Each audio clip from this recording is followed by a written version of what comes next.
សូមស្វាគមន៍មកកាន់ Channel 7 TV KA សូមអរគុណសម្រាប់ការចុច Subscribe និងចុចសញ្ញាកណ្ដឹងសូមអរគុណ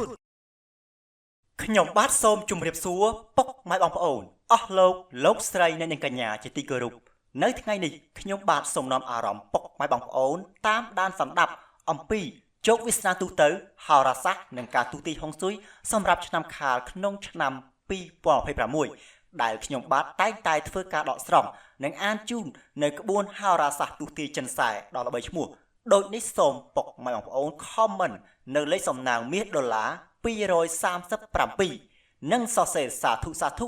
ចំនួន3ដងរួចហើយធ្វើការ share ចេញភ្លាមដើម្បីទទួលបានលេខធំចូលផ្ទះនិងសំណាងតាមជាប់ខ្លួនជារៀងរហូតដូចនេះកុំឲ្យខាត់ពេលវេលាយូរសូមពុកម៉ែបងប្អូនតាមដានតាមដាប់ជាមួយខ្ញុំបាទ 7 TV KH ដូចតទៅសូមធ្វើការទូទាយជោគវាសនាទូទៅហោរាសាស្ត្រនិងការទូទាយហុងស៊ុយសម្រាប់ឆ្នាំខាលក្នុងឆ្នាំ2026ដូចតទៅនេះឆ្នាំមមីនៃសេះភ្លើងដែលចាប់ផ្ដើមនៅថ្ងៃទី17ខែកុម្ភៈឆ្នាំ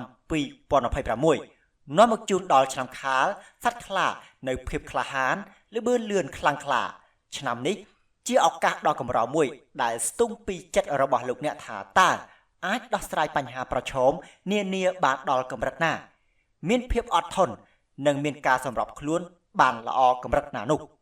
វាជាឆ្នាំដល់វេលាបង្ហាញថាអ្នកជានរណាឲ្យប្រកបទន្ទឹមនឹងនេះដែរមានរឿងសំខាន់មួយ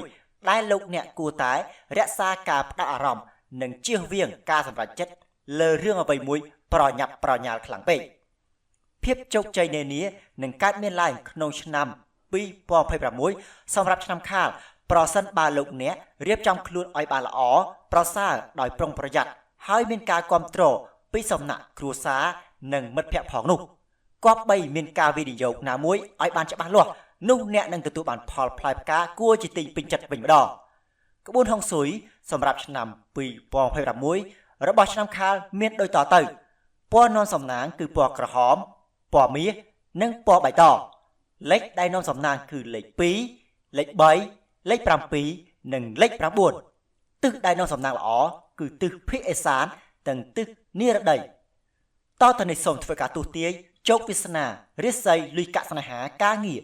និងសុខភាពរបស់អស់លោកអ្នកកើតក្នុងឆ្នាំខាលសម្រាប់ឆ្នាំ2026 1អំពីចរិតលក្ខណៈសត្វខ្លាគឺជាសត្វដ៏ថ្លៃថ្នូរស្រស់ស្អាតនិងមានជ័យជំនះខ្លាជាសត្វមានអំណត់អត់ធន់ចរិតរបស់ខ្លាត្រូវគ្នានឹងសត្វខ្លាដូចគ្នាឆ្នាំខាលមានភាពក្លាហាននិងមានជំនាញដ៏អស្ចារ្យពួកគេជាមនុស្សច្បាស់លាស់រហ័សរហួនហើយមិនខ្វល់នឹងការមើលងាយពីសំណាក់មិត្តភ័ក្តិនៅពេលដែលគាត់ធ្វើអ្វីមួយខុសនោះទេពួកគេក៏មានមហិច្ឆតាខ្លាំងមិនចូលចិត្តស្ដាប់បង្គាប់អ្នកដទៃមានចិត្តល្អនិងរឹងរូសជាដើមបរោះកើតក្នុងឆ្នាំខាលកម្រមានបរោះណាដែលក្លាហានរីករាយនិងមឹងម៉ាត់ដោយសត្វខ្លានោះទេនៅពេលដែលឆ្នាំខាលចង់ធ្វើអ្វីមួយតាមគោលដៅរបស់ខ្លួនគឺគ្មានអ្វីអាចឈររារាំងក្នុងផ្លូវដើររបស់ពួកគេបានសម្រេចនោះដែរទោះបីជាមានក្រុមប្រឆាំងខ្លាំងប៉ុណ្ណាក៏ដោយនោះ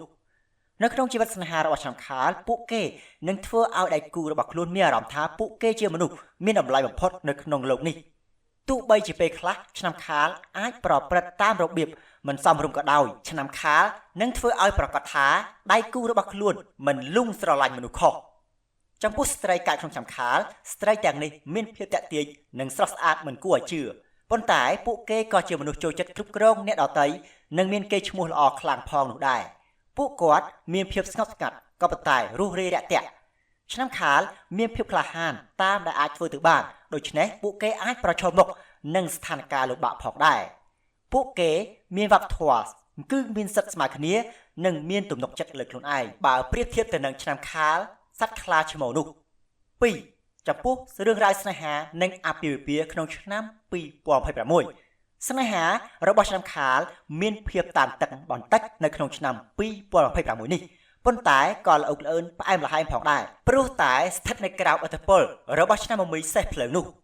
ឈានចូលមកដល់ខែមេសាសីហានិងខែធ្នូ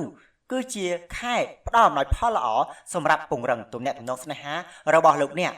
ចំពោះអ្នកនៅលីវនឹងមានឱកាសជួបគូគប់ជាប់មេត្រីហើយដៃគូរបស់អ្នកក៏ចង់បាននៅការព្រមព្រៀងគ្នាក្នុងរឿងសំខាន់ៗផងដែរមានដូចជាការភ្ជាប់ពាក្យរយៈពាឬពង្រីកគ្រួសារសមាជិកថ្មីជាដើមដើម្បីភាពសុខដុមរមនានិងស្នេហាស្មោះស្ម័គ្រយូរអង្វែងសូមដាក់ដើមហុងស៊ុយជាមួយ Crystal Rochefort ក្នុងវិស័យស្នេហានៅទិសភាគខាងនិរដីថាមពលដ៏ទន់ភ្លន់របស់វានាំមកនូវស្ថិរភាពអារម្មណ៍និងភាពកក់ក្ដៅដល់ទំនាក់ទំនងស្នេហាចំណុចទី3អំពីហិរញ្ញវត្ថុនិងអាជីពការងារនៅក្នុងអាជីពការងាររបស់ឆ្នាំខាលក្នុងឆ្នាំ2026នេះឆ្នាំមួយសេះភ្លើងនឹងនាំមកជូនលោកអ្នកនៅឱកាសសម្រាប់ការរីកចម្រើននិងលទ្ធភាពនៃការផ្លាស់ប្ដូរសំខាន់ជាវិជ្ជមានចំពោះខែមីនានិងមិថុនាគឺល្អសម្រាប់ការចាប់ផ្ដើមគម្រោងថ្មីតូចឬគម្រោងធំម្យ៉ាងវិញទៀតប្រសិនបើលោកអ្នកមានគម្រោងផែនការដែលមានរយៈពេលវែងលោកអ្នកក៏បីរៀបចំរចនាសម្ព័ន្ធឲ្យបានល្អនិងមានចិត្តតស៊ូដើម្បីតាក់ទាញឱកាសហិរញ្ញវត្ថុនិងភាពជោគជ័យក្នុងអាជីពសូមដាក់ដើមហុងស៊ុយជាមួយ Crystal Adventurin នៅលើតុរបស់លោកអ្នកវានាំមកនូវសំណាងលុយនិងធ្វើឲ្យលោកអ្នកមានការគិតបានរហ័សរហួនទៀតផងចំពោះនៅក្នុងទំនាក់ទំនងវិជ្ជាជីវៈឯនេះវិញសូមលោកអ្នកផ្ដោតលើការរក្សាការទូតនិងពឹងផ្អែកលើកិច្ចសហប្រតិបត្តិការឲ្យបានល្អជៀសវាងការកាត់ចំនួនហើយប្រសិនបើលោកអ្នកមានបំណងចង់ធ្វើការផ្លាស់ប្ដូរអាជីពនៅក្នុងឆ្នាំ2026នេះគឺជាឆ្នាំដ៏ល្អមួយដើម្បីស្វែងរកការងារថ្មីឬផ្លាស់ប្ដូរកន្លែងការងារចំណុចទី4សុខភាពនៅក្នុងឆ្នាំមួយនេះគឺពោពេញទៅដោយថាមពលខ្លាំងក្លានិងកម្លាំងដ៏អស្ចារ្យនាំមកជូនឲ្យលោកអ្នកឆ្នាំខាលប៉ុន្តែវាក៏បាននាំមកនូវភាពនឿយហត់ផងដែរហើយអ្វីដែលចាំបាច់នោះគឺការស្ដាប់រាងកាយរបស់លោកអ្នកហើយហោរាសាស្ត្រក៏បានណែនាំសកម្មភាពបន្ធូរអារម្មណ៍នាំមកនូវសុខភាពល្អមានដូចជា Yoga សមាធិឬការដើរហាត់ប្រាណនៅខាងក្រៅផ្ទះទៅតាមទម្លាប់របស់លោកអ្នកដើម្បីការពារថាមពលកុំឲ្យបាត់បង់និងរក្សាតុល្យភាពសូមពាក់ឬដាក់គ្រឿងអិសរាយុដែលមាននិមិត្តសញ្ញាដ៏ជេ2ជាន់នៅក្នុងផ្ទះរបស់លោកអ្នកវារួមផ្សាយថាមពលអវិជ្ជមាននិងផ្ដល់កម្លាំងខាងក្នុងដើម្បីយកឈ្នះភាពតានតឹងនិងអស់កម្លាំងកាយប្រចាំថ្ងៃសូមធ្វើការយកចិត្តទុកដាក់លើការសម្រាកឲ្យបានគ្រប់គ្រាន់ញ៉ាំទឹកឲ្យបានច្រើននិងរក្សារបបអាហារឲ្យមានតុល្យភាពទម្លាប់ទាំងនេះនឹងជួយទ្រទ្រង់ថាមពលរបស់លោកអ្នកបានពេញមួយឆ្នាំចំណុចទី5សូមធ្វើការរាយរាប់អំពីហោរាសាស្ត្រចិនក្នុងឆ្នាំខាលសម្រាប់តាមធាតុនៅក្នុងឆ្នាំ2026ចរិតលក្ខណៈរបស់ពួកគេក៏បានប្រែប្រួលទៅតាមធាតុនីមួយៗដែលពួកគេបានកើតនៅក្នុងទេវកថារបស់ចិនអ្វីៗទាំងអស់ត្រូវបានបង្កើតឡើងដោយធាតុទាំង5នេះមានធាតុឈើភ្លើងផែនដីលោហៈនិងទឹកគ្រប់ធាតុទាំងអស់នៅក្នុងឆ្នាំ2026គប្បីធ្វើការពាក់គ្រឿងលម្អជាប់នឹងខ្លួនដែលមាននិមិត្តសញ្ញារូបសត្វខ្លាសត្វតំណាងមួយនេះផ្ដល់ឲ្យលោកអ្នកនូវភាពក្លាហានការពារនិងថាមពលវិជ្ជមាននៅគ្រប់កលៈទេសៈដែលជាជំនួយដ៏សំខាន់ក្នុងការប្រឈមមុខនឹងបញ្ហាដែលជួបជាយថាហេតុ1ឆ្នាំខាលធាតុឈើឆ្នាំមួយក្នុងឆ្នាំ2026នេះដែលជាសត្វសេះភ្លើងតម្រូវឲ្យលោកអ្នករៀបចំឲ្យបានល្អ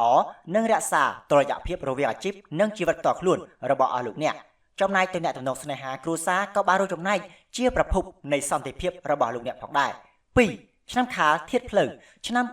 2026នាំមកជូនលោកអ្នកនៅការផ្លាស់ប្ដូរយ៉ាងសម្បើមនិងមានឱកាសជាច្រើនដែលសមស្របទៅនឹងទេពកោសល្យរបស់លោកអ្នកគប្បីមានភាពក្លាហានក្នុងការរកតំបន់ដែលមិនស្គាល់ពីមុននិងទទួលយកបញ្ហាប្រឈមនានាដោយភាពក្លាហានរបស់លោកអ្នកជាទីបំផុតចំណុចទី3ឆ្នាំខាលធាតុដីក្នុងឆ្នាំ2026នេះលោកអ្នកគប្បីមានការអត់ធ្មត់និងគោរពវិន័យជាពិសេសលើផ្នែកហិរញ្ញវត្ថុចំណែកឱកាសសម្រាប់ការរីកចម្រើនផ្នែកវិជ្ជាជីវៈនឹងកើតមានឡើងជាវិជ្ជមានប៉ុន្តែសូមជៀសវាងការសម្រេចចិត្តលឿនពេកចំណុចទី4ឆ្នាំខាលធាតុលោហៈឆ្នាំនេះគំនិតច្នៃប្រឌិតនិងការគ្រប់គ្រងពីមនុស្សជាទីស្រឡាញ់របស់លោកអ្នកគឺជាសព្វនិមិត្តដ៏សំខាន់និងជាកម្លាំងកាយចិត្តរបស់លោកអ្នកសូមចេះគ្រប់គ្រងអារម្មណ៍ឲ្យបានល្អដើម្បីជៀសវាងការធ្វើការហួសកម្លាំងចំណុចទី5ជាចំណុចចុងក្រោយនេះគឺឆ្នាំខាលធាតុទឹកឆ្នាំនេះមានមន្តស្នេហ៍ពីកំណើតនិងថាមពលរបស់លោកអ្នកធ្វើឲ្យលោកអ្នកលេចធ្លោជាងគេមិនថាការងារឬការសិក្សាជាដើមម្យ៉ាងវិញទៀតគប្បីមានមហិច្ឆតាខ្ពស់ព្រមទាំងជាបង្កើតនៅទំនាក់ទំនងឲ្យបានរឹងមាំនោះលោកអ្នកនឹងទទួលបានភាពជោគជ័យត្រចះត្រចង់តាមបំណងប្រាថ្នារបស់លោកអ្នកបាទពុកម៉ែបងប្អូនអស់លោកស្រីអ្នកនាងកញ្ញាជាទីគោរព ការទូទាយទំនាយប្រចាំឆ្នាំ2026របស់ឆ្នាំខាលនៅពេលនេះឈានដល់ទីបញ្ចប់សូមធ្វើការអធិស្ឋានរាល់កំហុសឆ្គងដែលកើតមានឡើងដោយអចេតនាក្នុងពេលអត្ថាធិប្បាយកុំភ្លេចចុច Subscribe និងសញ្ញាកណ្ដឹងដើម្បីទទួលបានដំណឹងហោរាសាស្ត្រប្រចាំឆ្នាំនិងទាន់ហេតុការណ៍ថ្មីៗខណៈពេលនេះខ្ញុំបាទ 7TV KA សូមអរគុណនិងសូមជម្រាបលា